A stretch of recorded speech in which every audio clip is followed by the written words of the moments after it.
નામો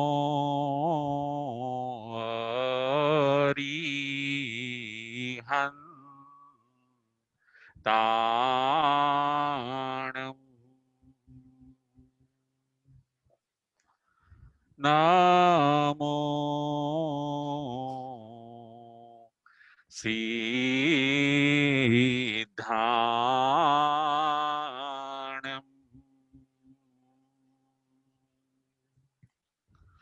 નામો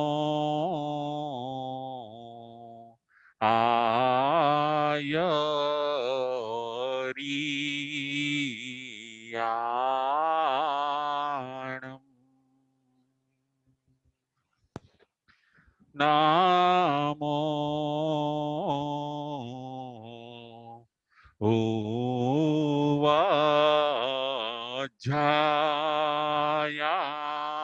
ઉવાજાયાણમ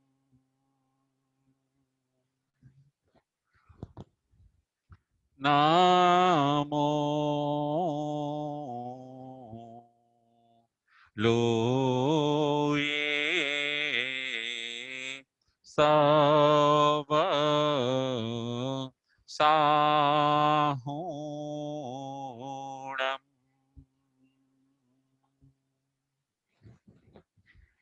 એસો પંચનમોકારો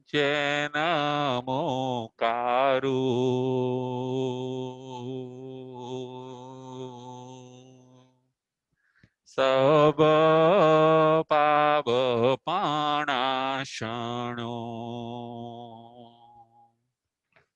મંગલાણં ચ સવિસિં પરમં હવૈ મંગલમ પરમં હવૈ મંગલમ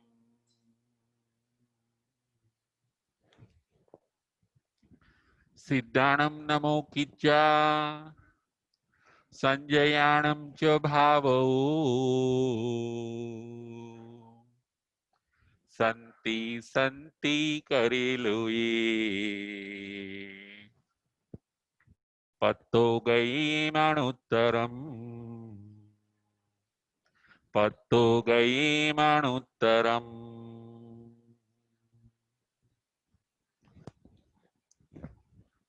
પંચ પરમેષ્ઠી ભગવંતોને ભાવપૂર્વક વંદન નમસ્કાર કરીને ધર્મપ્રેમી શ્રાવક શ્રાવિકાઓ ઉત્તરાધ્યન સૂત્ર પરમાત્માની અંતિમ દિશના અધ્યયન નંબર 28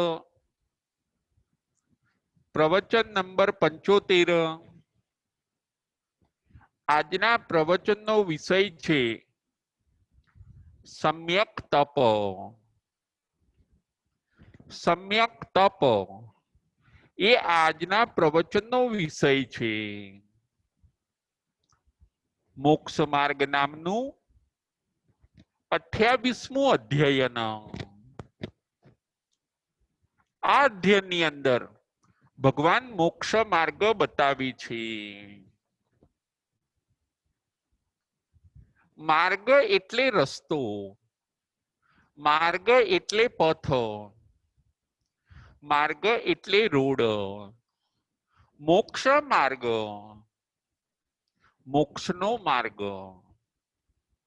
આ માર્ગ ઉપર ચાલવાથી જીવાત્મા મોક્ષે પહોંચી જાય છે.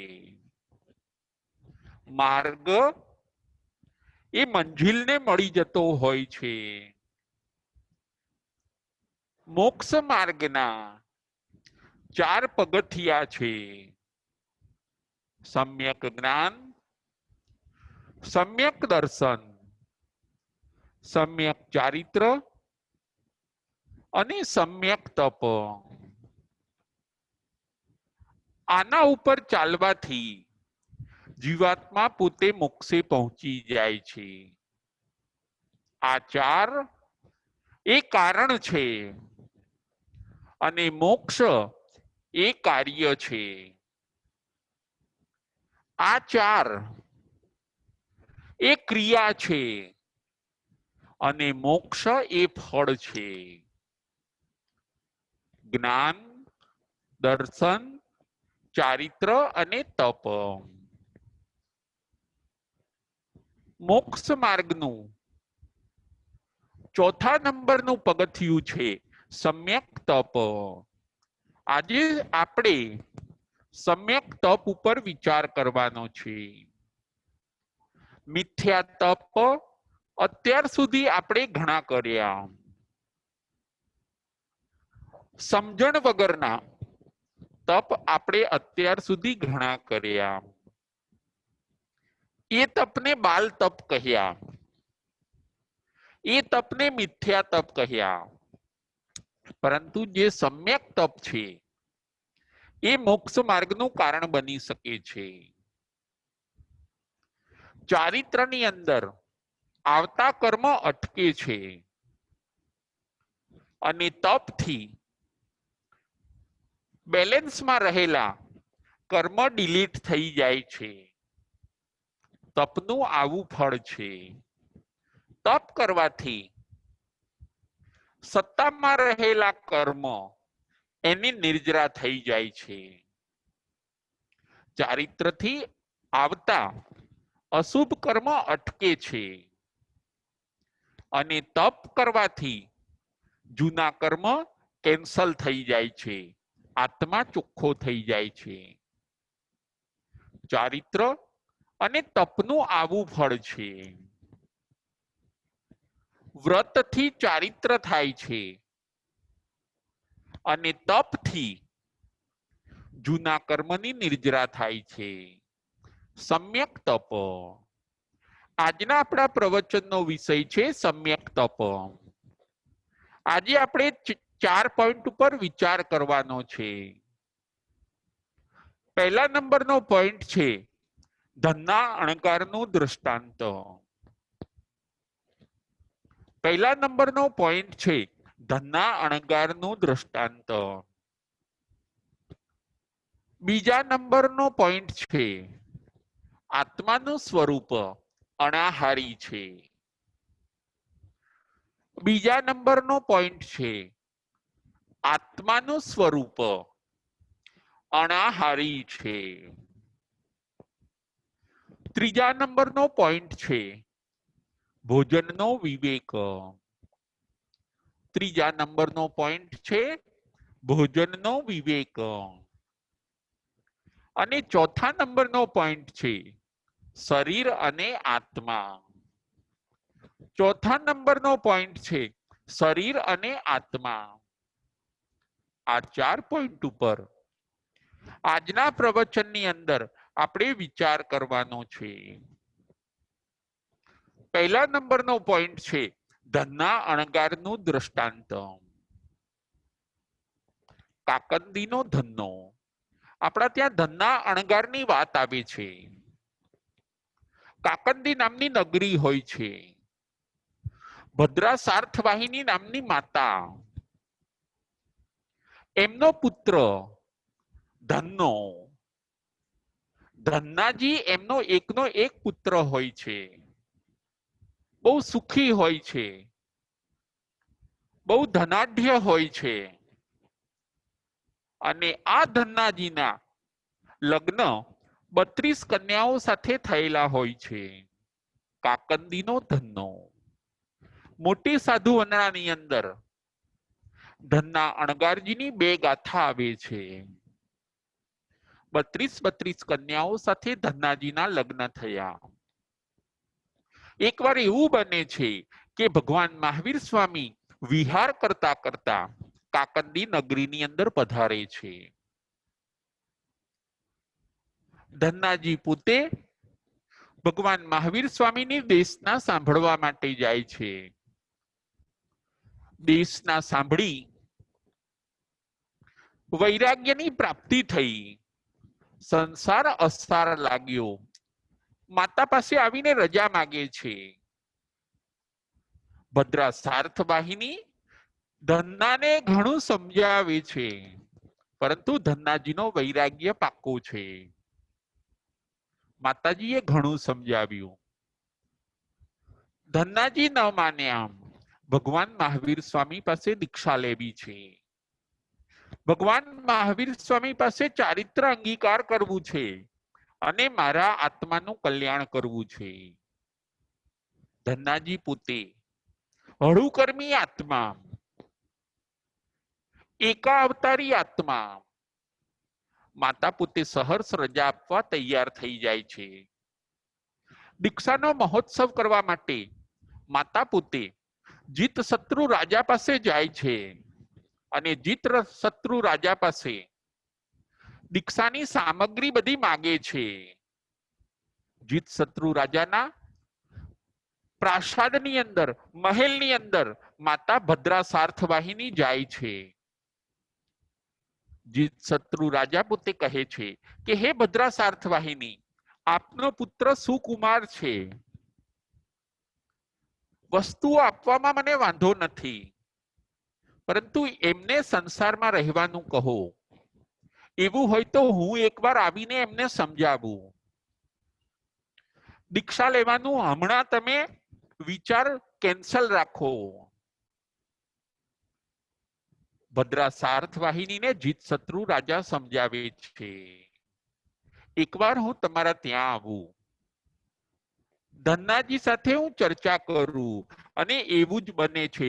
જીત શત્રુ રાજા ભદ્રા સાર્થવાહિનીના ત્યાં આવે છે. ધન્નાજીને સમજાવે છે કે સંસારમાં રહો, તમે સુકુમાર છો, દીક્ષા એ સહેલી વસ્તુ નથી, ચારિત્ર તો ખાંડાની ધાર ઉપર ચાલવા જેવું છે. જીત શત્રુ રાજા કહે છે. ધન્નાજીના વૈરાગ્ય પાકો છે. કરેંગે યા મરેંગે, આત્માનું કલ્યાણ કરવું છે. આ સંસારની રઝળપાટમાંથી હવે નીકળવું છે. જ્ઞાન વૈરાગ્ય બંનેની પ્રતીતિ જીત શત્રુ રાજાને કરાવે છે. જીત શત્રુ રાજા પણ સહર્ષ અનુમતિ આપે છે અને શાસ્ત્રકાર કહે છે કે ધન્નાજીનો મહોત્સવ જ આખો જીત શત્રુ રાજાએ કર્યો. શાસ્ત્રકારો આવું કહે છે. શરૂઆતથી લઈને છેક સુધી દીક્ષા મહોત્સવની બધી તૈયારીઓ જીત શત્રુ રાજા ઉત્સાહથી ભાવથી કરે છે અને ધન્નાજીનો દીક્ષા મહોત્સવ ધામધૂમથી ઉજવાયો. ભગવાન મહાવીર સ્વામી પાસે ધન્નાજી દીક્ષિત થયા. જો ચારિત્ર અંગીકાર કર્યું.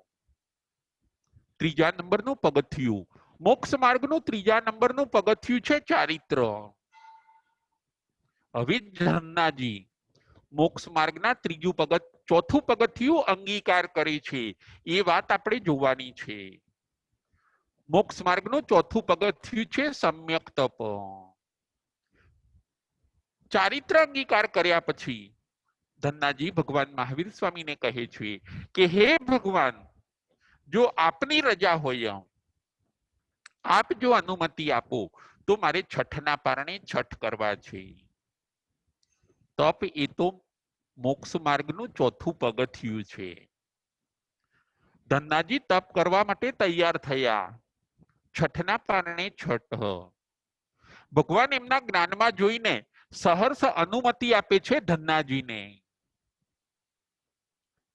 છઠના પારણે છઠ ધન્નાજી ચાલુ કરે છે. પારણાના દિવસે પણ એ આંબેલ કરે છે. આંબેલમાં પણ કેવું વાપરવાનું? એક જ દ્રવ્ય વાપરવાનું, લુખું સુખું વાપરવાનું, કોઈ ઈચ્છે નહીં, વધેલું હોય, બીજા કોઈને કામમાં આવે નહીં, એવું નીરસ અને સૂકું ભોજન વાપરવાનું. ધન્નાજી આવો અભિગ્રહ કરે છે. પારણાની અંદર આંબેલ કરવાની. જુઓ, કર્મની નિર્જરા માટે તપ આવશ્યક છે. આપણે જે ભૂતકાળની અંદર પાપ કર્યા હોય અને જે અશુભ કર્મ બાંધ્યા હોય, એ અશુભ કર્મને જો સત્તામાંથી ડિલીટ કરવા હોય, જો એની નિર્જરા કરવી હોય, તો તપ પોતે અત્યંત આવશ્યક છે. ધન્નાજી છઠના પારણે છઠ કરે છે. પારણાની અંદર ઉચ્છિત આહાર, નીરસ સૂકો આહાર એ પોતે વાપરે છે. કાકંદી નગરીની અંદર એ પોતે ભિક્ષા માટે જાય ભગવાનની અનુમતિ લઈને. ક્યારેક એવું બને કે ગોચરી મળે તો પાણી ન મળે, પાણી મળે તો ગોચરી ન મળે. નિર્દોષ હોય તો જ ધન્નાજી પોતે લેતા, નહીતર પછી પાણી વાપરીને લઈ લેતા. અને આવો ક્રમ એમનો ચાલ્યો. આત્મલક્ષી તપ હોય એને સમ્યક તપ કહેવાય છે. ધન્નાજી આત્મલક્ષી તપ કરે છે. આત્મલક્ષી આપણે તપ કરવાનું છે. બહારની સંપત્તિ મેળવવા માટે આપણે તપ કરવાનું નથી. આપણી તબિયત સારી રહે એટલા માટે તપ કરવાનું નથી. આપણા ઉપર દેવો પ્રસન્ન થાય એટલા માટે આપણે તપ કરવાનું નથી. આપણને લબ્ધિ અને સિદ્ધિ મળે એટલા માટે તપ કરવાનું નથી. આપણો સંસાર હર્યો ભર્યો રહે, આપણા ત્યાં લીલી વાડી રહે એવા બધા ભાવથી તપ કરવાનું નથી. ભગવાન કહે છે તમે સમ્યક તપ કરો. સમ્યક તપ એ મોક્ષનું કારણ છે. ધન્નાજી આત્મલક્ષી, આત્માને ચોખ્ખો કરવા માટે એ પોતે તપ કરે છે. તપ કરવું એટલે જાતે પનિશમેન્ટ લેવું. ઉદયમાં આવે એ પહેલા એ કર્મની નિર્જરા કરી લેવી. અને ધન્નાજી પોતે આવી રીતે છઠના પારણે છઠ કરે છે. ભગવાન કાકંદી નગરીમાંથી વિહાર કરીને રાજગૃહી નગરીની અંદર જાય છે. ગુણશીલ ચૈત્યની અંદર ભગવાન ઉતર્યા છે. અને એ ચૈત્યની અંદર શ્રેણિક મહારાજા પણ દર્શન કરવા જાય છે. શ્રેણિક મહારાજા ભગવાન મહાવીર સ્વામીને પૂછે છે કે હે ભગવાન, આપની પાસે 14,000 સાધુઓ છે, એમાંથી મહાનિર્જરા કરનાર કોણ છે? કોણ એવું ઉગ્ર તપ કરે છે? ત્યારે ભગવાન મહાવીર સ્વામી કહે છે કે કાકંદીનો જે ધનનો છે, જેને સંયમ મારી પાસે લીધો છે, એ કાકંદીના ધન્નાજી એ મહાનિર્જરા કરનાર છે. એ લોટ ઓફ કર્મની નિર્જરા કરે છે. એ બેલેન્સ શીટમાંથી ઘણા બધા અશુભ કર્મોને ડિલીટ કરે છે. કાકંદીનો ધનનો એ ખૂબ ઉગ્ર તપ કરે છે. ભગવાન કહે છે એ આત્મલક્ષે તપ કરે છે. એ સકામ નિર્જરા કરે છે. એ સમ્યક તપ કરે છે. ભગવાન મહાવીર સ્વામી શ્રેણિક રાજાને કહે છે કે મારા 14,000 સાધુઓની અંદર મહાનિર્જરા કરનાર કોઈ હોય તો એ છે ધન્નાજી.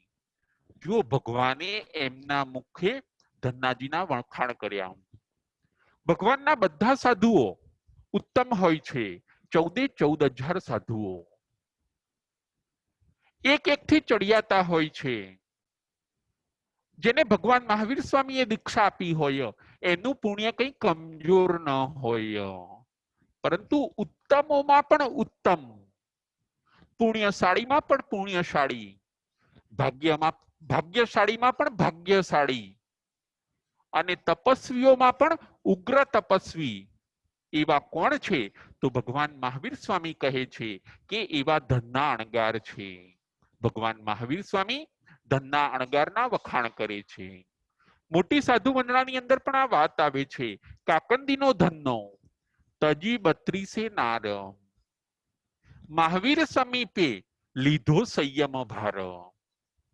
કાકંદીના ધન્નાજીએ ભગવાન મહાવીર સ્વામી પાસે ચારિત્ર ગ્રહણ કર્યું, મહાભિનિષ્ક્રમણ કર્યું, 5 મહાવ્રતોને લીધા. આવતા કર્મને અટકાવે એનું નામ છે ચારિત્ર. કરી છઠ પારણા, આંબિલ ઉજ્જિત આહાર. છઠના પારણે છઠ કર્યા. શ્રી વીરે વખાણ્યા ધન્ય ધનનો અણગાર. ભગવાન મહાવીર સ્વામીએ ધનના અણગારને વખાણ્યા કે એમને ધન્ય છે, એ મહાનિર્જરા કરનાર છે. જુઓ ધન્નાજીનું સદભાગ્ય. ભગવાન મહાવીરે એમના વખાણ કર્યા. આ ધન્નાજી પોતે આવી રીતે સમ્યક તપની આરાધના કરી રહ્યા છે. આપણે પણ આપણા જીવનની અંદર સમ્યક તપ કરવાનું છે. કર્મ ઉદયમાં આવે, કર્મ આપણને બેહાલ કરે, કર્મ આપણી દુર્દશા કરે, એ પહેલા આપણે કર્મને ડિલીટ કરી દેવાના છે. ધન્નાજીની કાયા, શાસ્ત્રકારો એમ કહે છે કે ધન્નાજીની કાયા સાવ શુક્લકડી થઈ ગઈ છે. પરિણામો વર્ધમાન બનતા જાય છે. શરીરની અંદર હવે માંસ નથી, ચાલે તો પણ અવાજ આવે, હાડકા હવે ઘસાય છે. પરંતુ સાધુ જીવનની મસ્તી કંઈક જુદી હોય છે. આત્માની મસ્તી કંઈક જુદી હોય છે. તપનું તેજ કંઈક જુદું હોય છે. તપ એ અગ્નિ છે. જેમ સુવર્ણને અગ્નિની અંદર નાખવામાં આવે અને સુવર્ણની એટલે કે સોનાની, ગોલ્ડની જેમ ચમક વધે છે, એવું જ છે આત્માને જો તપની ભઠ્ઠીની અંદર નાખવામાં આવે તો આત્માની ચમક વધી જાય છે. આત્માને જો તપથી ભાવિત કરવામાં આવે તો આત્મા તેજસ્વી બને છે. એની પ્રસન્નતા, એનો આનંદ, એની દિવ્ય અનુભૂતિ કંઈક જુદી હોય છે. તપ તરત પવિત્ર બનાવી એનું નામ છે તપ. જુઓ, અગ્નિ સુવર્ણને પવિત્ર બનાવે છે, રજ રહિત બનાવે છે. તપરૂપી અગ્નિનું કામ પણ એવું જ છે, આપણને કર્મરૂપી રજથી રહિત બનાવે છે. તપ તરત પવિત્ર બનાવે આત્માને, એને કહેવાય છે તપ. ધનના અણગારની કાયા સુકાઈ ગઈ, પરંતુ આત્મા તેજસ્વી બને છે. આમ કરતા કરતા સંયમ જીવનના 8 મહિના પસાર થયા. ભગવાન પાસે પાછી રજા માંગે છે કે હે ભગવાન, જો આપની સંમતિ હોય તો આ શરીરમાંથી મેં હવે કસ કાઢી લીધો છે. આ શરીર હવે યોગ્ય રહ્યું નથી, સાધના આરાધનાને યોગ્ય રહ્યું નથી. હવે ચાલે છે તો પણ એમને થાક લાગે છે, શરીર સાવ શુક્લકડી થઈ ગયું છે. આપની અનુમતિ હોય તો પર્વત ઉપર જઈને મારે હવે સંથારો કરવાના ભાવ છે, મારે હવે અનશન કરવાના ભાવ છે, અને રહ્યા સહ્યા શેષ કર્મનો પણ મારે ક્ષય કરવો છે. આપની રજા હોય તો એમના ચડતા ભાવોને જોઈને ભગવાન એમના જ્ઞાનની અંદર ધનના અણગારનું ભવિષ્ય જોઈને એમને સંથારો કરવાની અનુમતિ આપે છે. ફરીથી વ્રતોને ગ્રહણ કરે છે. આલોવી પડીકમી નિંદી નિશલ્ય થઈને જાવજીવનો સંથારો ધનના અણગાર પોતે અંગીકાર કરે છે. એ સંથારો, એ અનશન પણ 1 માસ ચાલે છે. સંયમ જીવનના કુલ 9 માસ થયા. 1 મહિનાનો સંથારો, 1 મહિનાના સંથારા સાથે સંયમ જીવનના 9 માસ થયા. આલોવી પડીકમી નિંદી નિશલ્ય થઈને સમ્યક તપની આરાધના કરતા કરતા ધનના અણગારજી પોતે કાળધર્મ પામે છે, અને કાળધર્મ પામીને સર્વાર્થ સિદ્ધ વિમાનની અંદર દેવરૂપે ઉત્પન્ન થાય છે. જુઓ, 9 જ માસનો સંથારો. 5મું અનુત્તર વિમાન એમણે લઈ લીધું, એનાથી ઉપર કોઈ દેવલોક નથી. સૌથી ઊંચામાં ઊંચા દેવલોકની અંદર ધન્નાજીનો આત્મા જાય છે, ત્યાં દેવરૂપે એમનો બોન થાય છે. ધન્ના અણગાર, આ છે સમ્યક તપનો મહિમા. ભવકોડીય સંચિયમ કમ્મમ તવસા નિજરી જઈ. ભગવાન કહે છે, કરોડો ભવના કર્મ ભેગા કરેલા હોય તો પણ તપથી એની નિર્જરા થઈ જાય છે. ધન્નાજી સર્વાર્થ સિદ્ધ વિમાનમાં ગયા, ત્યાંથી મહાવિદેહમાં પોતે જન્મ લેશે, ત્યાં ચારિત્રને ફરી અંગીકાર કરશે, તપનું ફરીથી પાલન કરશે, જ્ઞાન દર્શન ચારિત્ર અને તપની આરાધના કરશે, અને 8 કર્મનો ક્ષય કરીને એ પોતે મોક્ષે જશે. સમ્યક તપની આરાધનાથી ધન્નાજી પોતે એકાવતારી થયા. પ્રથમ નંબરનો આપણો પોઈન્ટ હોય છે ધનના અણગારનું દ્રષ્ટાંત. આપણે પણ ધનના અણગારની જેમ આત્મલક્ષે સમ્યક તપ કરવાનું છે. હવે બીજા બધા લક્ષ્ય આપણે છોડી દેવાના છે. આ હતો પ્રથમ નંબરનો પોઈન્ટ. બીજા નંબરનો પોઈન્ટ હતો આત્માનું સ્વરૂપ અનાહારી છે. જુઓ, આત્માનું સ્વરૂપ અનાહારી છે. ખોરાક એ આત્માનો સ્વભાવ નથી. સિદ્ધ ભગવાન જુઓ, જે મોક્ષમાં બિરાજે છે એ સિદ્ધ ભગવાન ભોજન કરતા નથી. એમને આહારની જરૂર નથી. આહાર એ તો કર્મના ઉદયથી આપણે લેવો પડે છે. ક્ષુધાવેદનીયનો ઉદય થાય એટલે જીવને આહાર લેવો પડે છે.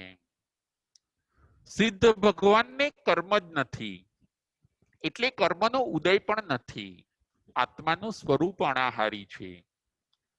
આપણે આહારના ભાવોને ઘૂંટવાના નથી, પરંતુ આપણે અનાહારક ભાવને ઘૂંટવાનો છે.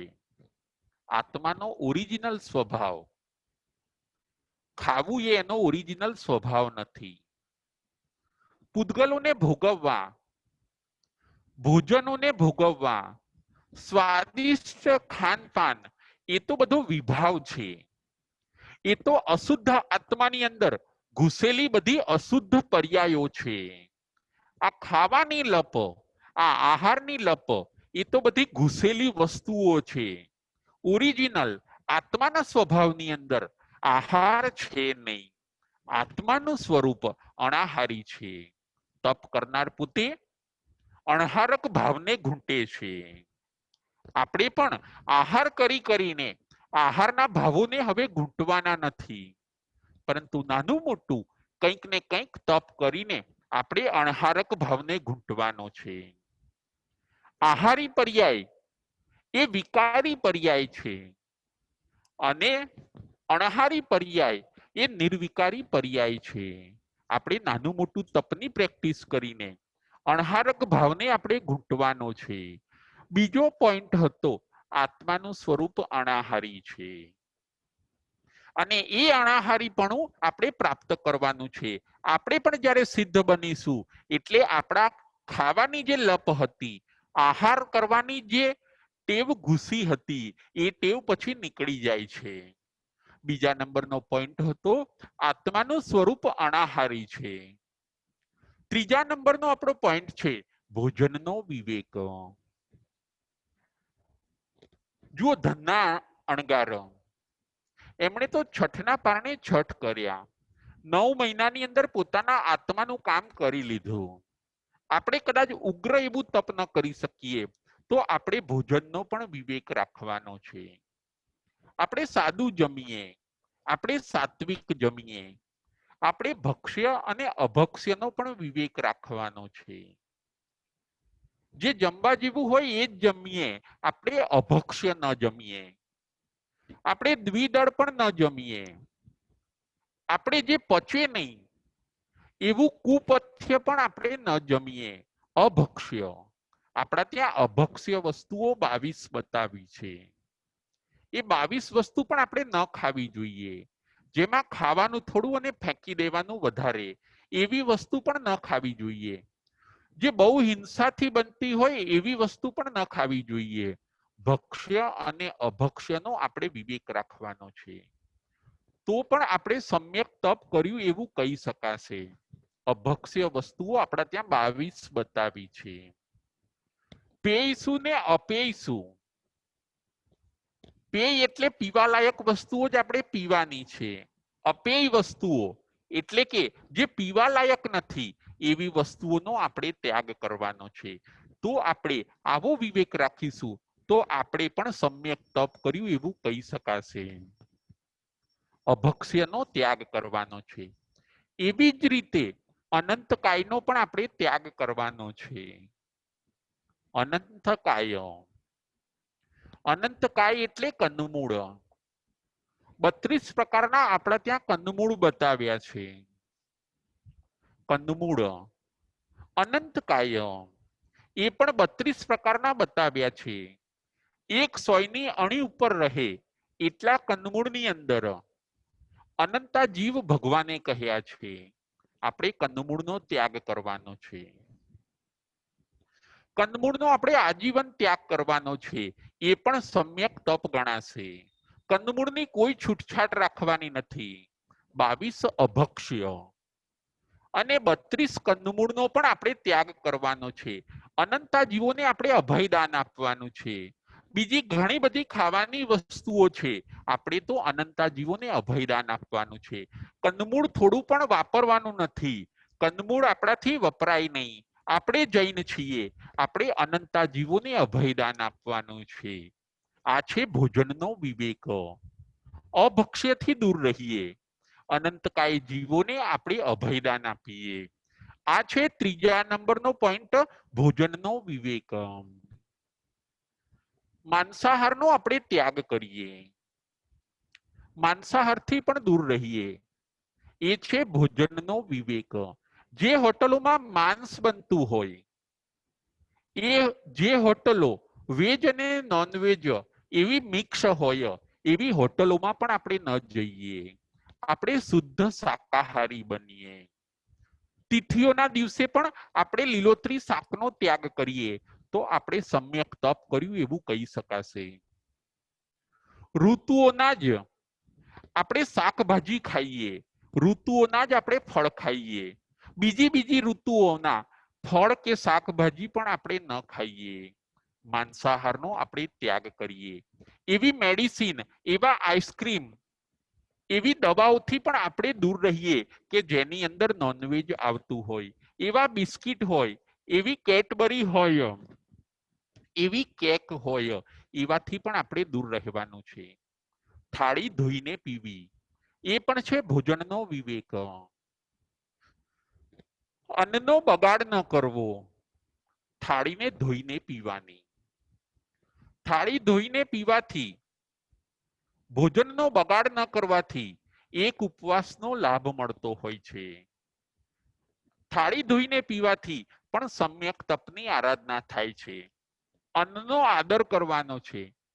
અન્નનું રિસ્પેક્ટ રાખવાનું છે. અન્નનો બગાડ કરવાનો નથી. એ છે પણ ભોજનનો વિવેક. રાત્રિ ભોજનનો પણ આપણે ત્યાગ કરવાનો છે.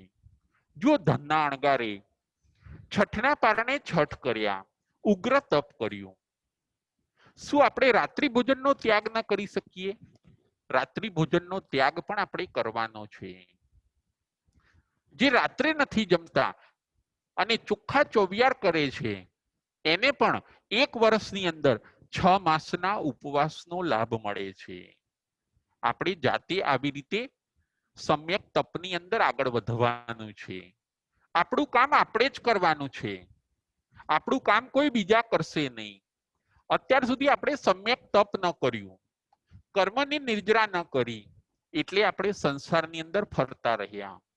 પરંતુ જો આપણે તપ કરીશું, સમ્યક તપ કરીશું, સત્તામાં રહેલા બધા અશુભ કર્મોને આપણે બાળી દઈશું, તો પછી એ કર્મ ઉદયમાં આવશે નહીં અને એ કર્મ ફરી આપણને રીબર્થ આપશે નહીં. આવું બધું સમજીને આપણે સમ્યક તપની અંદર આગળ વધવાનું છે. ચોથા નંબરનો પોઈન્ટ છે શરીર અને આત્મા. જો ઘણીવાર શરીર માટે આપણે ન ખાવાનું પણ ખાતા હોઈએ છીએ. શરીરને હૃષ્ટપુષ્ટ રાખવા માટે, શરીરને સારું રાખવા માટે ઘણીવાર અલગ અલગ ટાઈપના આપણે જ્યુસ પીએ છીએ. કંદમૂળના પણ જ્યુસ પીએ છીએ. કંદમૂળ ખાઈએ છીએ. શરીર સારું રહેવું જોઈએ. શરીર તંદુરસ્ત રહેવું જોઈએ. શરીર નિરોગી રહેવું જોઈએ. પરંતુ શાસ્ત્રકારો કહે છે કે શરીર એ તો રોગનું ઘર છે. આપણું સાચવી એ સચવાતું નથી. શરીર અને આત્મા, એમાં રહેલો આત્મા એ આપણો છે. શરીરની ભલે કેર લેવાની છે, એને ભોજન આપવાનું છે, એની ના નથી, પરંતુ આ શરીરને બહુ લાડ લડાવવાના નથી. શરીરને જ સાચવવામાં આપણે 24 કલાક પૂરા કરવાના નથી. શરીર એનું કામ કરે છે, આપણે આપણું કામ કરવાનું છે. શરીર એ પોતે નાશવંત છે, આત્મા એ પોતે ચૈતન્યવંત છે. આપણે આત્માનું ધ્યાન રાખવાનું છે. શરીર અને આત્મા. જો ગુરુદેવ શાંતિલાલજી મહારાજ સાહેબ, આચાર્ય ગુરુ ભગવંત, દરિયાપુરી સંપ્રદાયના આચાર્ય ગુરુ ભગવંત શાંતિલાલજી મહારાજ સાહેબ ઘણીવાર પોતાના વ્યાખ્યાનોની અંદર કહેતા, શરીર અને આત્મા એ પોતે દ્રષ્ટાંત આપીને ઘણીવાર ગુરુદેવ સમજાવતા કે કોઈક માણસ હોય, કોઈ માણસ હોય, એ સાંકડી શેરીમાંથી જતો હોય, શેરી બહુ ટૂંકી હોય, આજુબાજુ મકાન હોય, અને એ માણસના હાથમાં એક હાથની અંદર છાસનો લોટો હોય અને બીજા હાથની અંદર ઘીનો લોટો હોય, અને એ માણસ જતો હોય, ધીરે ધીરે જતો હોય, લોટા છલકાય નહીં, બંને લોટા ભરેલા છે, એક છાસથી ભરેલો છે અને એક ઘીથી ભરેલો છે. એ માણસ ધીરે ધીરે જાય છે, લોટા છલકાય નહીં, નીચે કઈ પડી ન જાય, ખૂબ સાવચેતીથી જાય છે. શેરી સાંકડી છે. એવું બને છે કે કોઈક ગાય દોડતી દોડતી આવે છે, એ ગાયને પણ હવે ત્યાંથી પસાર થવું છે. ગાય દોડતી દોડતી આવે છે, પેલા માણસને એવા સંજોગો થયા કે માણસે પણ હવે દોડીને ખસી જવાનું છે, એ માણસે પણ દોડવાનું છે, એવા સંજોગો ઊભા થયા. હવે એ માણસે ગમે તેમ કરીને દોડવું પડે એવું છે, એક લોટાને ફેંકી દેવો પડે એવો છે, એક જ લોટો બે હાથથી સચવાય એવું છે, ગમે તે એક લોટાને ફેંકી દેવો પડે એવા સંજોગો ઊભા થયા છે. એ એવું ન કરે તો ગાય હડબેઠે લઈ લે, એ માણસ ત્યાંથી દોડે નહીં, ખસી ન જાય તો ગાય એને નુકસાન કરે, એટલે એ માણસ હવે શું પસંદ કરશે? આચાર્ય ગુરુ ભગવંત ઘણીવાર સમજાવતા કે ગમે તે એક લોટો ફેંકી દેવો પડે એવા સંજોગો ઊભા થયા છે, દોડીને ક્યાંક સાઈડમાં જતું રહેવું પડે એવા સંજોગો ઊભા થયા છે. શેરી સાંકડી છે. એ માણસ શું કરે છે? એ માણસ એના હાથમાં રહેલા બે લોટામાંથી જે છાસનો લોટો છે એ પોતે ફેંકી દે છે, અને એક જે ઘીનો લોટો છે એને બરાબર સાચવીને ધીરે ધીરે દોડીને એ માણસ સાઈડમાં જતો રહે છે, ગાયથી બચવા માટે. આ દ્રષ્ટાંત આપણને ઘણું બધું કહી જાય છે. શરીર છે એ છાસનો લોટા જેવું છે, અને આત્મા છે એ ઘીના લોટા જેવો છે. શરીર તો આમે નાશ પામવાનું છે, કાળક્રમે આ શરીર ઘસાઈ જવાનું છે. એ નાશ પામી જાય એ પહેલા જ તમે એની પાસેથી કામ લઈ લો. આત્મા છે એ ઘીના લોટા જેવો છે, એને તમે સાચવી લો. શરીર તો આમે છૂટી જવાનું છે, આપણે ગમે એટલું એને સાચવીશું, ગમે એટલા જ્યુસ પીવડાવીશું, એસી ની અંદર રાખીશું, ડ્રાયફ્રૂટ ખવડાવીશું, ઊંચી ઊંચી ટ્રીટમેન્ટો લઈશું, યોગા કરીશું, પ્રાણાયામ કરીશું, તો પણ આ શરીર તો નાશવંત પામવાનું જ છે. એકવાર તો એને છોડી જ દેવાનું છે. છાસનું મૂલ્ય બહુ ઓછું હોય છે, એવું સમજીને પેલો માણસ છાસના લોટાને ફેંકી દે છે. આત્મા અમૂલ્ય છે, શરીરનું મૂલ્ય ઓછું છે અપેક્ષાથી, આત્માનું મૂલ્ય ઘણું છે, એને બચાવી લો, તમે સમ્યક તપ કરી લો. આ દ્રષ્ટાંત આપણને એ કહી જાય છે કે આત્માને ન ફેંકી દેતા. જો કોઈક મૂર્ખ માણસ હશે એ એવું કરશે, એ ઘીના લોટાને ફેંકી દેશે અને અને છાસના લોટાને સાચવશે. અજ્ઞાની માણસો એવું કરે છે, આત્માને સાચવતા નથી, શરીરને ખૂબ સાચવે છે. એ લોકો ઘીના લોટા જેવા એવા કિંમતી આત્માને સાચવતા નથી, પરંતુ છાસના લોટા જેવું ઓછા મૂલ્યવાળા એવા શરીરને સાચવે છે અજ્ઞાની માણસો. આત્માનું તો ભલે જે થવાનું હોય એ થાય, અજ્ઞાની માણસો એવું કહે છે. આ લોક મીઠો, પરલોક કોણે દીઠો. આત્માનું તો ભલે જે થવાનું હોય એ થાય. ખાવ પીવો જલસા કરો, દુર્ગતિમાં જવું પડે તો મંજૂર છે, પરંતુ અહીંયા શરીરને સારું રાખો. આત્મા પ્રત્યે એ લોકો બેધ્યાન હોય છે. અજ્ઞાની માણસો શરીરને મહત્વ આપે છે, જ્યારે વિચક્ષણ માણસો, જ્ઞાની માણસો આત્માને મહત્વ આપે છે. શરીર પાસેથી આપણે કામ લેવાનું છે, શરીરને આપણે તપની અંદર જોડવાનું છે, અને મનને આપણે જપની અંદર જોડવાનું છે. આપણે પણ સમ્યક તપ કરવાનું છે. તપ પણ કરવાનું છે અને જપ પણ કરવાનું છે. તપ આપણે ધનના અણગારની જેમ સમ્યક કરવાનું છે. જપ એટલે જાપની અંદર પણ આપણે આગળ વધવાનું છે. નવકાર મંત્રના જાપ પણ આપણે ખૂબ કરવાના છે. એ પણ એક સાધના છે. નવકાર મંત્ર ગણવા એ પણ એક તપ છે. તનને તપથી તપાવીએ અને મનને આપણે જપથી શણગારીએ. જો આવું બધું આપણે કરીશું તો આપણે આગળ વધી શકીશું. આપણે પણ સમ્યક તપ કરવાનું છે, જેનાથી જે થઈ શકે. રાત્રિ ભોજનનો ત્યાગ, ખુલ્લું મોઢું ન રાખીએ, એકાસણા કરીએ, બેસણા કરીએ, કલાકના ચોવિયાર કરીએ, આંબેલ કરીએ, દ્રવ્યની મર્યાદા રાખીએ. રોજ 5, 15 કે 25 એટલા જ દ્રવ્ય વાપરીએ. શરીર પાસેથી આપણે કામ લઈએ, આત્માનું ધ્યાન રાખીએ, સમ્યક તપ કરીએ અને નિર્જરા કરીએ. આવું બધું આ અધ્યયનની અંદર ભગવાન આપણને કહે છે, જેનાથી જે બની શકે એ સમ્યક તપ જીવાત્માએ કરવાનું છે. આજે આપણે 4 પોઈન્ટ ઉપર વિચાર કર્યો છે. પહેલા નંબરનો પોઈન્ટ છે ધનના અણગારનું દ્રષ્ટાંત. બીજા નંબરનો પોઈન્ટ છે આત્માનું સ્વરૂપ અણહારી છે.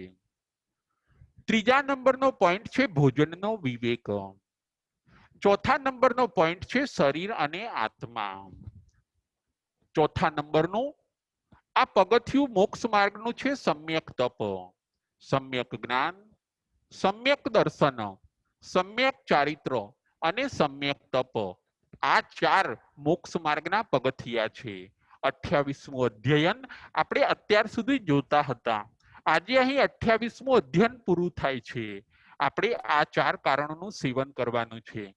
આ 4 કારણોનું જે સેવન કરે છે એ જીવાત્મા પોતે મોક્ષે જાય છે. અત્યાર સુધી આપણે કેમ મોક્ષે ન ગયા? તો કે આપણે જ્ઞાન, દર્શન, ચારિત્ર અને તપની આરાધના બરાબર કરી નહીં. કદાચ કરી તો આપણે સમ્યક ન કરી, આપણે મિથ્યા કરી. આપણે બીજા ભાવો રાખીને આની આરાધના કરતા રહ્યા. આવું કંઈક બન્યું એટલે આપણે મોક્ષે ન જઈ શક્યા. આપણે હવે મિથ્યા આરાધના નથી કરવાની, આપણે સમ્યક આરાધના કરવાની છે. ચોથા નંબરનું પગથિયું હતું સમ્યક તપ. જો આપણે સમ્યક તપ કરીને કર્મની નિર્જરા નહીં કરીએ તો એ કર્મ ઉદયમાં આવતા હોય છે, અને એ કર્મ પછી આપણને પનિશમેન્ટ આપતા હોય છે.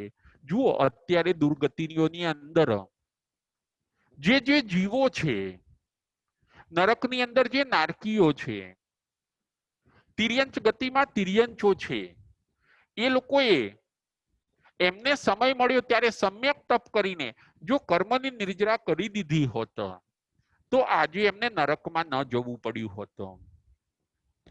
જો એમણે સમ્યક તપ કરીને કર્મોની નિર્જરા કરી દીધી હોત તો આજે એમણે તિર્યંચ ન બનવું પડ્યું હોત. જો કોઈક મનુષ્યો છે, જે લોકો ખૂબ ગરીબ છે, જે લોકો હેન્ડીકેપ્ડ છે, જે લોકોને આંખ નથી, જે લોકોને કાન નથી, જે લોકો રોગી છે, આવા આવા જે મનુષ્યો છે, જે અનાર્ય દેશમાં જન્મ્યા છે, એવા એવા જે મનુષ્યો છે, એ લોકોએ સમ્યક તપ કરીને જો કર્મની નિર્જરા કરી દીધી હોત તો આજે એના આ બધા વિપાક અને ફળ એમણે ભોગવવા ન પડત. જો આપણે નિર્જરા નહીં કરીએ તો આ બધા વિપાક આપણે ભોગવવા પડે છે. જેમ જુઓ, કોઈ વ્યાજ ભરતું નથી, લીધેલા પૈસાનું જો વ્યાજ ભરતું નથી તો એ વ્યાજનું પણ વ્યાજ ભરવું પડે છે. કર્મમાં પણ એવું જ છે કે જો કર્મની તમે નિર્જરા નહીં કરો તો એનો વિપાક એ બધું આપણે ભોગવવો પડે છે. કર્મની સાયકલમાંથી બહાર નીકળવા માટે સમ્યક તપ કરવું એ જરૂરી છે. કરોડો ભવોના કર્મ આ સમ્યક તપથી નિર્જરા થઈ જતી હોય છે. ચોથા નંબરનું પગથિયું આપણે જોયું સમ્યક તપ. મોક્ષ માર્ગ નું ચોથા નંબરનું પગથિયું છે સમ્યક તપ. આપણે પણ સમ્યક તપની આરાધના કરવાની છે. અશુભ કર્મોની આપણે નિર્જરા કરવાની છે. શુભ કર્મ આપણને ધર્મ કરવામાં સહાયરૂપ થાય છે અને એવી રીતે આપણે અધ્યાત્મ માર્ગે આગળ વધીએ છીએ. જે થઈ શકે એ તપ કરીને આપણે અશુભ કર્મને સત્તામાંથી ડિલીટ કરવાના છે. આવું સુંદર સમ્યક તપનું ચોથા પગથિયાનું ભગવાન આ અધ્યાયની અંદર સમજાવે છે. ભગવાને કરુણા કરીને આવો સરસ મોક્ષ માર્ગ આપણને બતાવ્યો છે. આ મોક્ષ માર્ગ ઉપર આપણે ચાલવાનું છે. આ કારણોનું સેવન કરીને આપણે ફળની પ્રાપ્તિ કરવાની છે. આપણે પણ મોક્ષે જવું છે. મોક્ષ એટલે શાશ્વત સુખ, મોક્ષ એટલે સંસારથી છૂટવું. આવો સરસ મોક્ષ માર્ગ આ અધ્યાયની અંદર ભગવાન બતાવે છે. જે આત્માઓ આવું સમ્યક તપ કરશે, જ્ઞાન દર્શન ચારિત્ર અને તપની આરાધના કરશે, એ ચોક્કસ પોતે મોક્ષે જાય છે. મિથ્યા ભાવોને છોડીને સમ્યક ભાવની અંદર આપણે આગળ વધવાનું છે. આપણે પણ સમ્યક જ્ઞાન, સમ્યક દર્શન, સમ્યક ચારિત્ર અને સમ્યક તપની આરાધના કરવાની છે.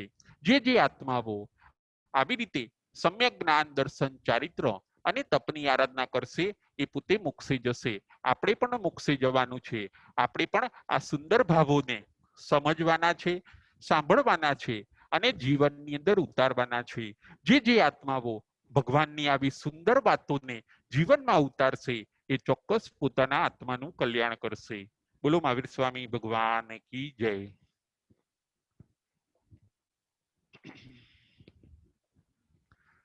જંબાઈદમ બચ્ચા મિલિયમ ઇણ ખરમ ચ ખરમ ભયૈણમ વિનૈણમ જોગિણમ ઘોષિણમ સુઠ્ઠુદિનમ દુઠ્ઠુ કાલિકો સજ્જાઓ કાલીના કો સજાઓ સજ્જય સજ્જયમ સજ્જયના સજ્જયમ. એમ ભણતા ગણતા ચિંતવતા જ્ઞાનના 14 અતિચાર માયલો કોઈ પણ અતિચાર મને કે તમને લાગ્યો હોય તો અરિહંતનન સિદ્ધ કેવડી ભગવાન આપની સાક્ષીએ તસમી છામિ દુકડમ. પ્રશ્નોત્તરી.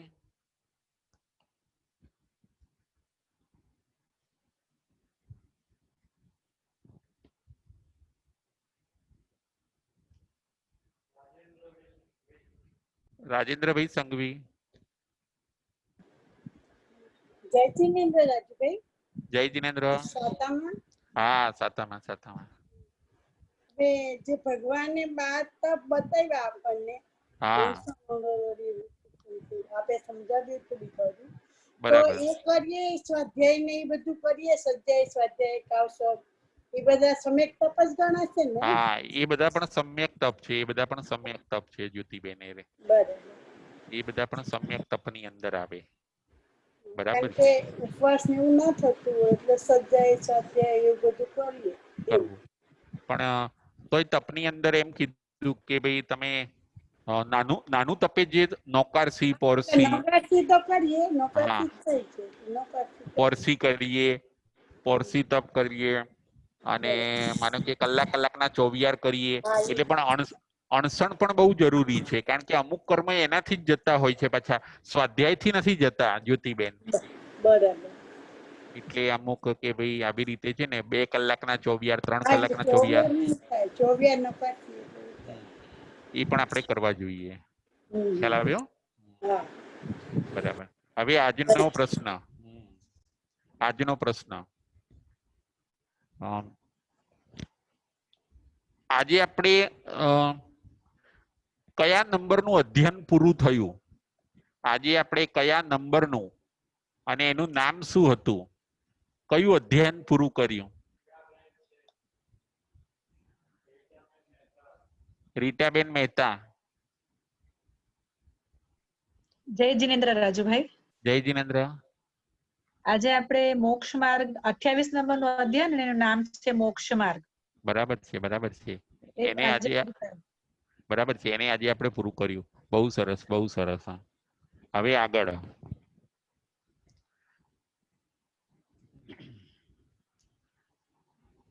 ધન્નાજીનો દીક્ષા મહોત્સવ કોણ કરે છે? ધન્નાજીનો દીક્ષા મહોત્સવ કોણ કરે છે?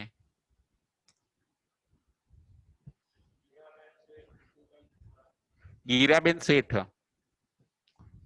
જય જિનેન્દ્ર. જય જિનેન્દ્ર. ધન્નાજીનો દીક્ષા મહોત્સવ જીત શત્રુ રાજા કરે છે. બહુ સરસ, બહુ સરસ. હવે આગળ ધન્નાજીએ કેટલા મહિના સંયમ પાળ્યો? ધન્નાજીએ કેટલા મહિના સંયમ પાળ્યો?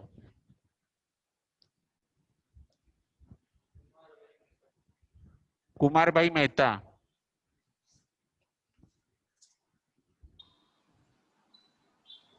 9 મહિના. 9 મહિના, રાઈટ, બરાબર છે.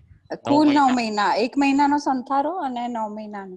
બરાબર છે, 1 મહિનાનો સંથારો, 1 હા, મહિનાનો અને 8 સંથારો મહિનાનો. બરાબર છે. અને 8 મહિના એમણે છઠના પારણે છઠ કર્યા અને હા. 1 મહિનાનો સંથારો. બહુ સરસ, હા જી. બહુ સરસ. હા.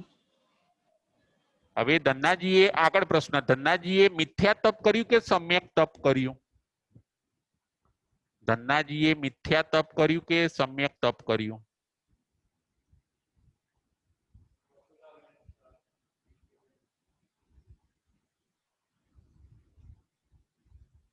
ધન્નાજીએ સમ્યક તપ કર્યું કે મિથ્યા તપ કર્યું?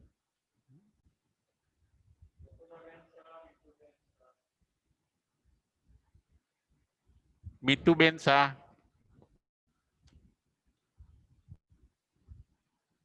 મીતુબેન શાહ.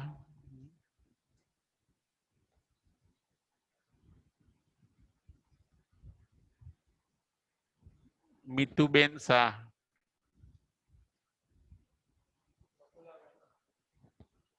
રાજેન્દ્રભાઈ સંઘવી. જય જિનેન્દ્ર. જય જિનેન્દ્ર. આપણે શું પ્રશ્ન પૂછ્યો કીધું? ધન્નાજીએ મિથ્યા તપ કર્યું કે સમ્યક તપ કર્યું? એમને એમને સમ્યક તપ કર્યું. બહુ સરસ, બહુ સરસ, બહુ સરસ. હવે આગળ આજે આપણે કયા 4 પોઈન્ટ ઉપર વિચાર કર્યો? આજે આપણે કયા 4 પોઈન્ટ ઉપર વિચાર કર્યો? મીતુબેન શાહ. જય જિનેન્દ્ર. જય જિનેન્દ્ર. આજે આપણે 4 પોઈન્ટ ઉપર વિચાર્યું. એના પહેલો પોઈન્ટ છે ધનના અણગારનું દ્રષ્ટાંત, બીજો પોઈન્ટ છે આત્માનું સ્વરૂપ અણહારી છે, ત્રીજો પોઈન્ટ છે ભોજનનો વિવેક અને ચોથો પોઈન્ટ છે શરીર અને આત્મા. બહુ સરસ, બહુ સરસ. બરાબર છે. જય જિનેન્દ્ર. જય જિનેન્દ્ર. ચારિત્રનું કામ શું અને તપનું કામ શું? આગળનો પ્રશ્ન, ચારિત્રનું કામ શું અને તપનું કામ શું?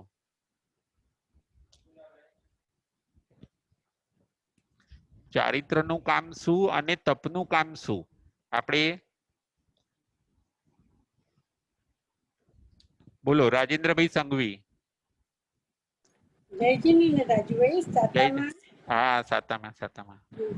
ચારિત્રથી આપણે એટલે કર્મ આપણી રહેવાની રહેણી કરણી સુધરે અને સમ્યક થાય અને તપથી આપણા જૂના કર્મ ખપી જાય.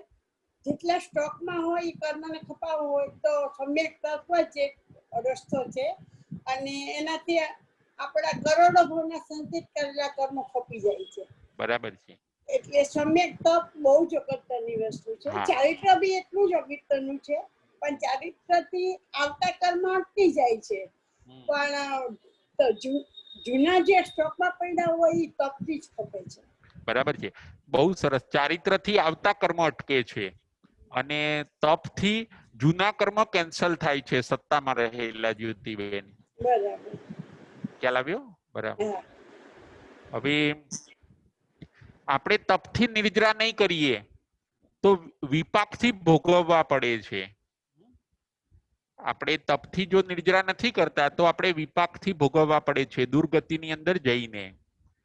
હવે આગળ પ્રશ્ન, છાસનો લોટો અને ઘીનો લોટો આપણને શું કહે છે? બકુલાબેન શાહ, છાસનો લોટો અને ઘીનો લોટો. હેલો. હા, જય જય જિનેન્દ્ર. જિનેન્દ્ર. છાસનો લોટો એ આપણા શરીર જગ્યાએ છે, જ્યારે ઘીનો લોટો એ આપણા આત્માની જગ્યાએ છે. શરીર નાશવંત છે અને આત્મા શાશ્વત છે, અને આત્માના લક્ષ્ય જ બધું તપ કરવાનું છે, તો જ આપણે આ બરાબર મોક્ષ છે. સુધી પહોંચી શકીશું. હા, એક માણસ હોય છે બકુલાબેન, એ હા. દ્રષ્ટાંત કહો. એક માણસ હોય છે, શું લઈને એક જતો હોય માણસ છે? હોય છે, સાંકડી શેરી હોય છે, એની અંદર જતો હોય છે, બે હાથમાં બે લોટા આખા ફૂલ ભરેલા છે, એકમાં છાસનો લોટો છે એક હાથમાં, અને બીજા હાથમાં ઘીનો લોટો છે, અને સાંકડી શેરી છે, આજુબાજુ મકાન ઘણા છે, સામેથી ગાય આવે છે. હવે ગાયને ને બેયને સામ સામે પસાર થવું હોય તો એક પણ લોટો છલકાઈને ઢોળાઈ જાય એવી સ્થિતિ છે. તો એ માણસ વિચારે છે કે હું એક લોટાને સાચવીને લઈ જઈ શકીશ, બે લોટાને સાચવીને અહીંયાથી લઈ જઈ નહીં શકું, એટલે એ છાસનો લોટાને ફેંકી દે છે અને ઘીના લોટાને બે હાથથી પકડીને ધીમે ધીમે કરીને ત્યાંથી પસાર થઈ જાય છે. એવી જ રીતે આપણે પણ આત્મા માટે જ બધું કરવાનું છે. શરીર તો નાશવંત છે, શરીર માટે કંઈ જ કરવાનું નથી. એસીમાં બેસવાનું, કંદમૂળ ખવડાના, જ્યુસ પીવડાના, રૂષપુષ્ટ કરવાનું કંઈ જ જરૂર નથી, કેમ કે ધનના અણગાના દ્રષ્ટાંતથી આપણને બધું સમજાઈ જાય છે કે આપણા પાસે જો સમ્યક તપ હશે તો આપણામાં સત્તામાં રહેલા કર્મોને ડિલીટ કરવા હશે તો તપ કરવું જ પડશે, એ સિવાય કોઈ છૂટકો જ નથી, ઉદ્ધાર જ નથી. બરાબર છે.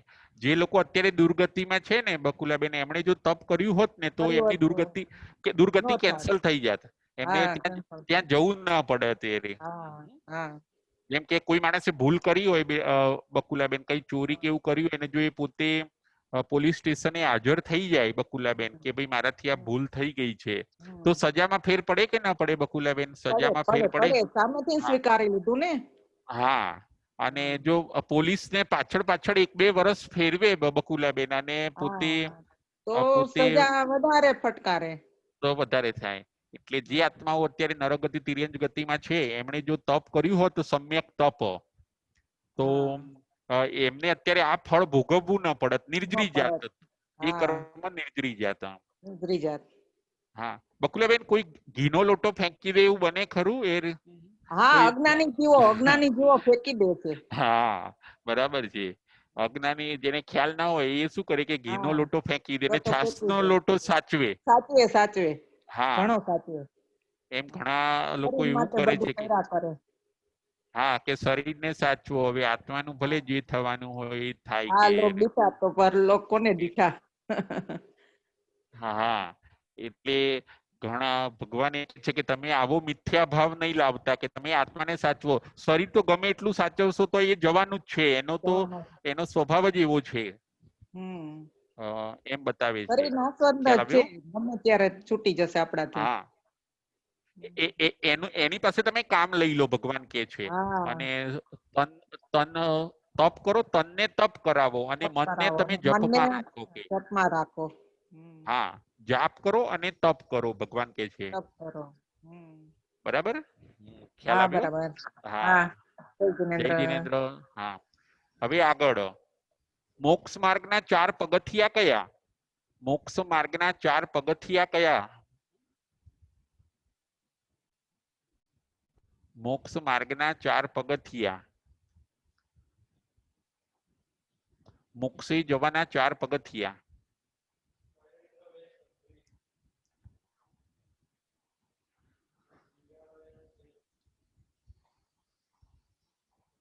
મોક્ષ માર્ગના 4 પગથિયા.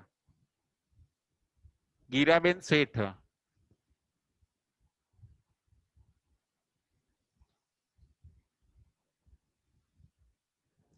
ગીરાબેન શેઠ,